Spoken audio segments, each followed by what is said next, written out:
Extending your help to someone in need is truly a good deed. Adopting that person and treating her as one of your own is even better. But what if this person becomes the very one to murder your own biological children? Worse, she pretends to be a victim herself and acts as if she is not involved in the killings. Hello and welcome to the Law Observer YouTube channel.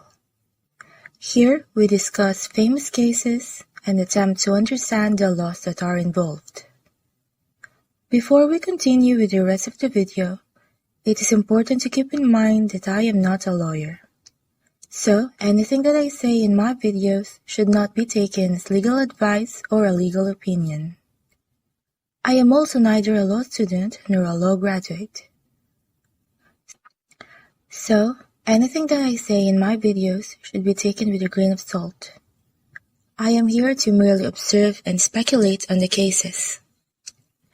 My opinions are of my own and do not represent the views of any organization I am affiliated with. Now, with this disclaimer out of the way, let's move on to the facts of the case.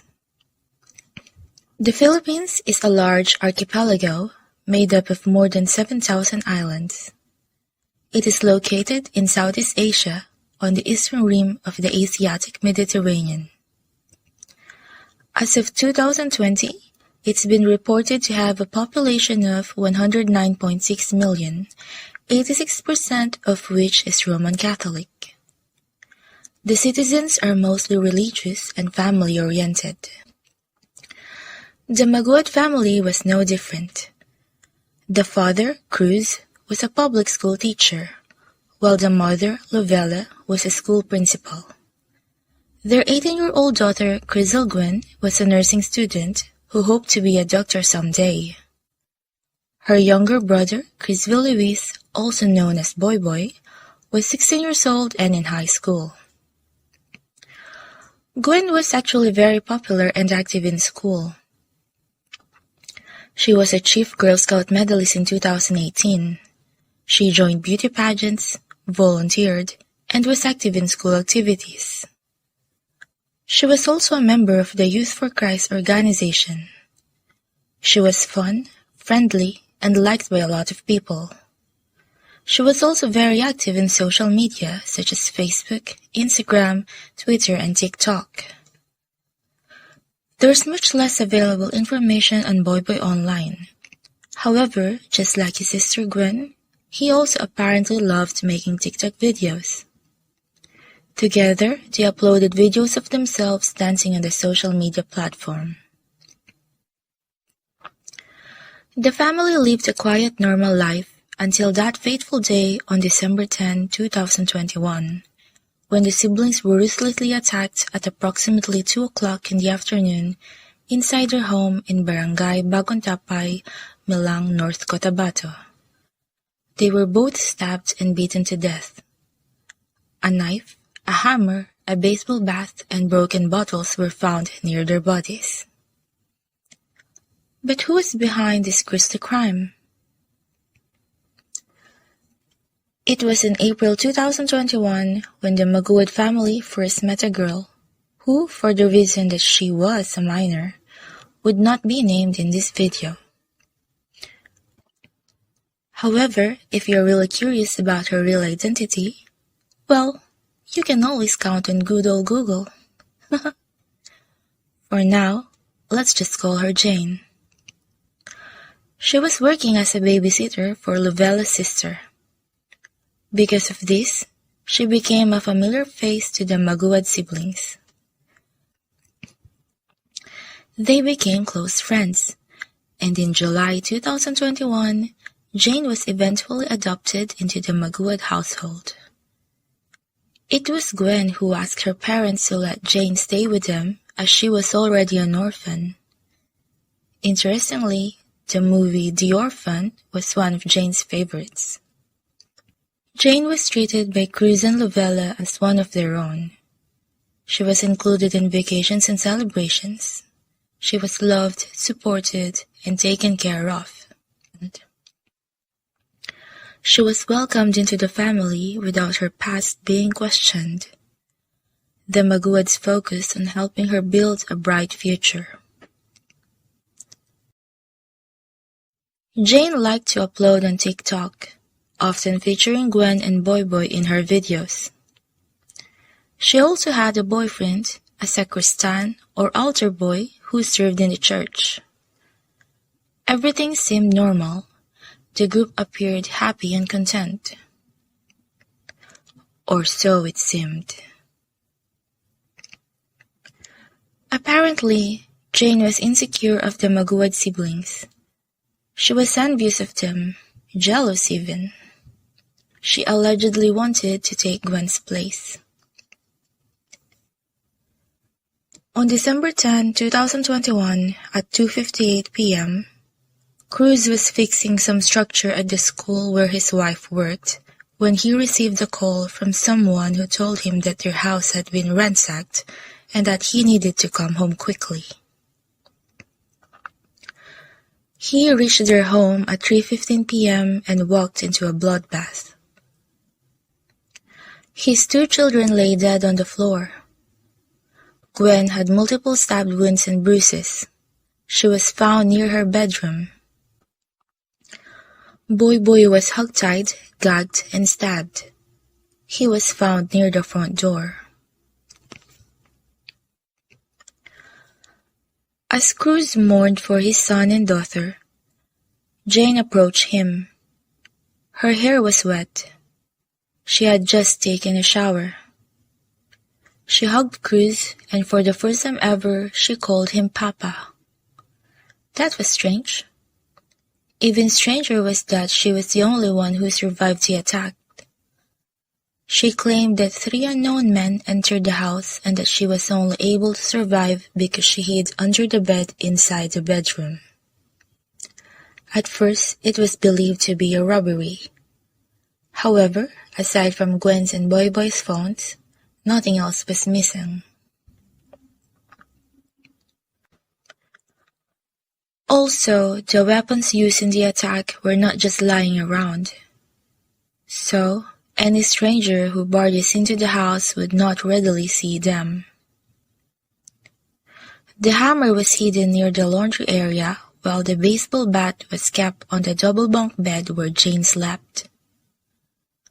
Only the Maguad family and Jane knew about these items and where they were stored. By this logic, random robbers would take quite some time to search for these items inside the house, assuming that they knew about the existence of these items in the first place. Jane soon became a person of interest. She started acting strange. She kept changing stories, and she changed her name on Facebook. She also posted weird things on social media, which further added to the suspicion.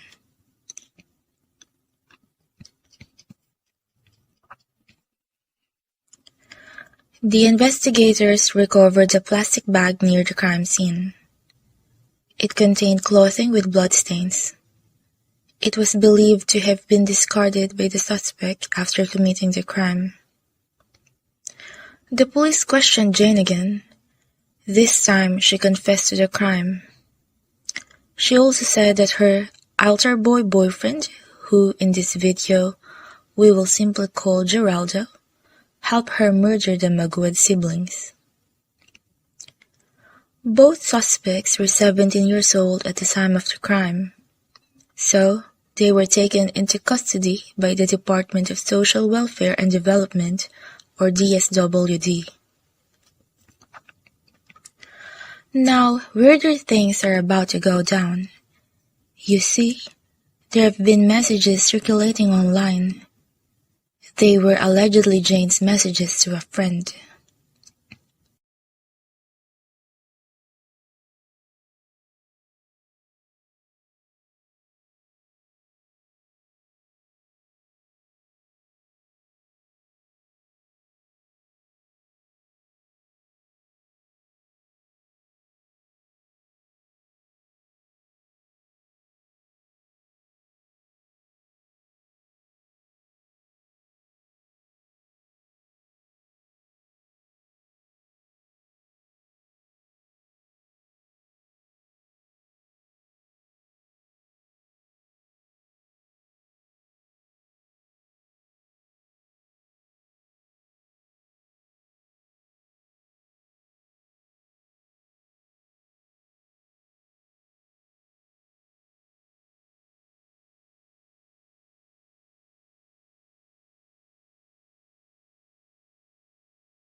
Their conversation clearly showed signs of premeditation. Jane wanted to kill those who she believed were in the way of her freedom. She was subtly asking a friend to help her carry out the crime. Worse, she was disillusioned that she can commit any sin, including murder, because she would be forgiven by God if she asked for forgiveness. Wow, some theists are truly proof that religion is detrimental to society. It was also revealed that Jane is not really an orphan. Her parents are still alive. In fact, she had issues with her family, so she ran away when she was much younger. In 2013, a concerned citizen made this post on Facebook.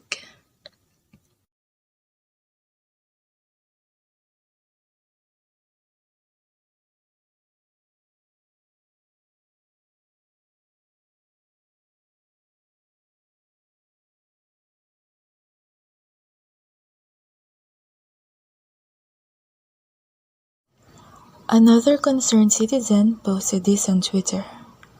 However, it was later revealed that Jane allegedly purposely separated herself from her family. Jane's stepsister also posted on Facebook.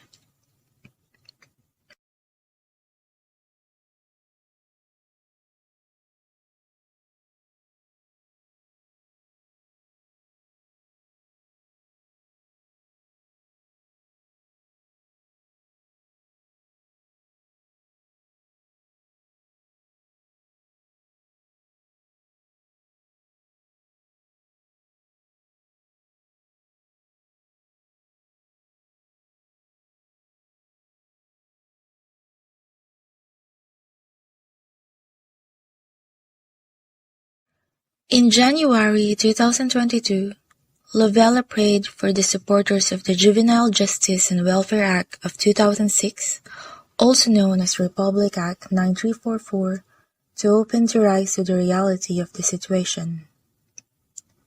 She said that youngsters with criminal minds are being protected by this law, which was authored by Senator Kiko Pangilinan, who, by the way, lost in the May 2022 elections. Republic Act 9344, as amended by Republic Act 10630, or the Juvenile Justice and Welfare Act, defines the juvenile justice and welfare system as a law that deals with children at risk, as well as children in conflict with the law. It provides child-appropriate proceedings, including programs and services for prevention, diversion, rehabilitation, reintegration, and aftercare to ensure their normal growth and development. So, now the big question is, can a case be filed against a minor in the Philippines? Republic Act 10630 states that a child above 15 years but below 18 years of age shall likewise be exempt from criminal liability and be subjected to an intervention program, unless he or she has acted with discernment, in which case such child shall be subjected to the appropriate proceedings in accordance with this Act. Republic Act 9344 was amended to include a much-needed provision that established a comprehensive and juvenile intervention program, including creating intervention and support centers for children under the minimum age of criminal responsibility. Section 6 of Republic Act 9344 is hereby amended to read as follows. A child 15 years of age or under, at the time of the commission of the offense, shall be exempt from criminal liability. However, the child shall be subjected to an intervention program pursuant to Section 20 of this Act. A child is deemed to be 15 years of age on the day of the 15th anniversary of his or her birth date. A child above 15 years but below 18 years of age shall likewise be exempt from criminal liability and be subjected to an intervention program, unless he or she has acted with discernment, in which case such child shall be subjected to the appropriate proceedings in accordance with this Act. The exemption from criminal liability herein established does not include exemption from civil liability, which shall be enforced in accordance with existing laws. The objective of this rule is to make sure that children in conflict with the law are treated by the justice system in a way that recognizes and upholds human dignity and worth, as well as instills in them respect for the fundamental rights and freedom of others. It considers their developmental age as well as the desirability of their reintegration in and assumption of constructive roles in the society in accordance with the principles of balance and restorative justice.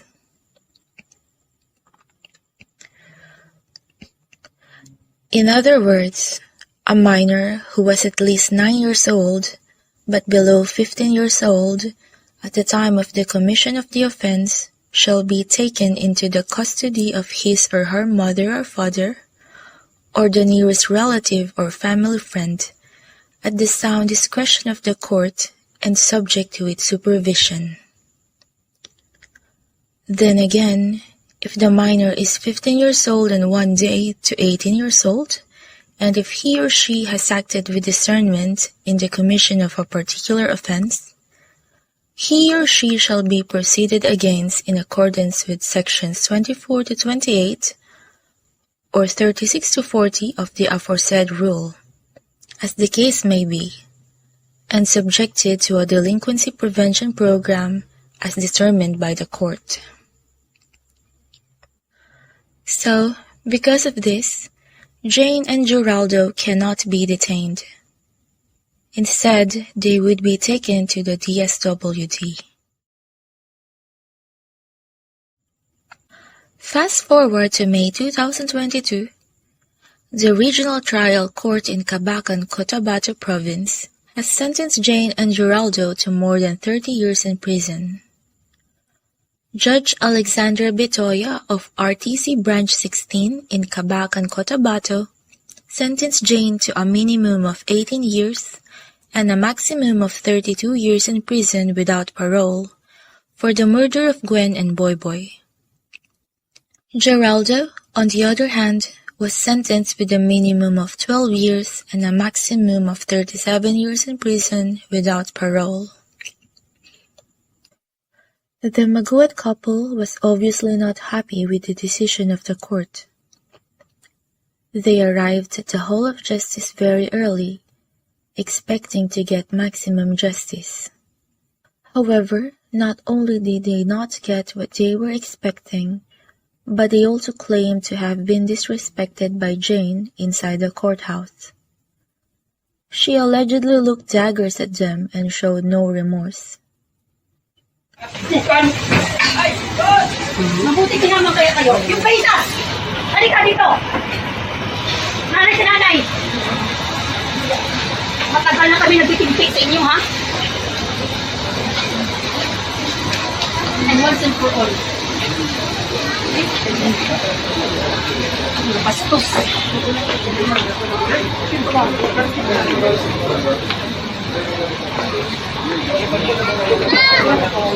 Patang-patang na yun nga.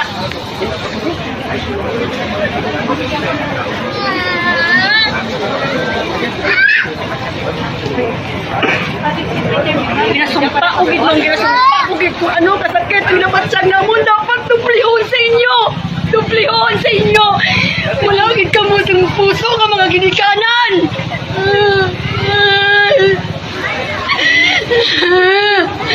Walang iya ka ma!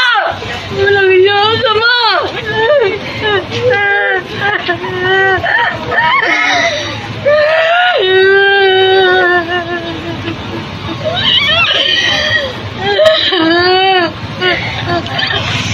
Dugay-dugay na kami victim because we're expecting for maximum justice! I don't deserve this!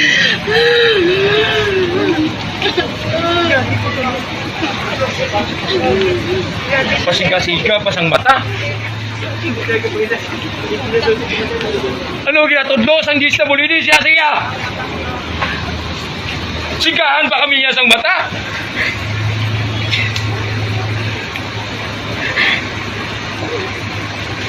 Halimaw ng inyo ginauptan.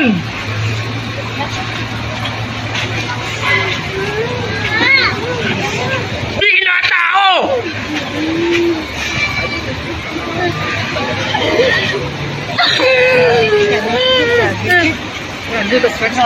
Gabaan gid ka mo!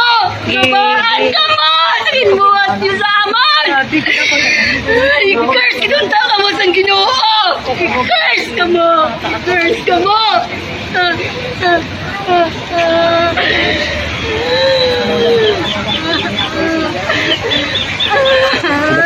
I don't care! I don't care! Grabe ka na po. You teach that child the value of humbleness. Ma'am Lubel, are you amenable of the decision, ma'am, of the court? Sir Cruz? No. Sige lang. We will appeal.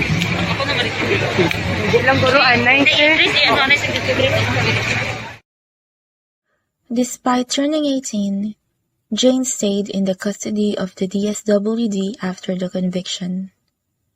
Geraldo was also still with the DSWD. He will turn 18 in August. The Maguad couple were understandably distraught. They felt cheated by the justice system. They did not like the fact that the perpetrators were being protected by the government, even though they did not show any remorse. They felt that they were being prioritized more than their children, who were the victims. They did not like the fact that the murderers will still get a chance at life when they get out of jail, while their own children were killed and robbed of their future. Nonetheless, in spite of all the heartaches, they are still willing to forgive. They remain hopeful that they will eventually get the justice that they deserve. Parang hindi po nila alam ano yung tamang treatment sa mga bata na gumawa ng karumal-dumal na krimen. Balikan ko lang. Nung nag-usap tayo right after the judgment, before you fainted, okay? Ang sabi mo, lumingon pa, ma'am, tumawa pa. Dinilatan pa kami ng mata. Dinilatan kami ng mata. Dinilatan kayo Opo. ng mata. Opo. So naghihintay kami po, ma'am, Yung- naghihintay po kami na kahit na kunting respeto man lang sana or kumbaga lumapit lang sa amin kung ihag yung kami, magpahag ma'am, yung muko man lang kahit na konti lang sana na Opo. kumbaga, Patawarin maski mo pa kami, paano ma'am. Kami nagsisisi. Yun lang naman Wala- yung extent wala na talaga eh. inaasahan talaga namin, ma'am. Kasi I want to release this forgiveness.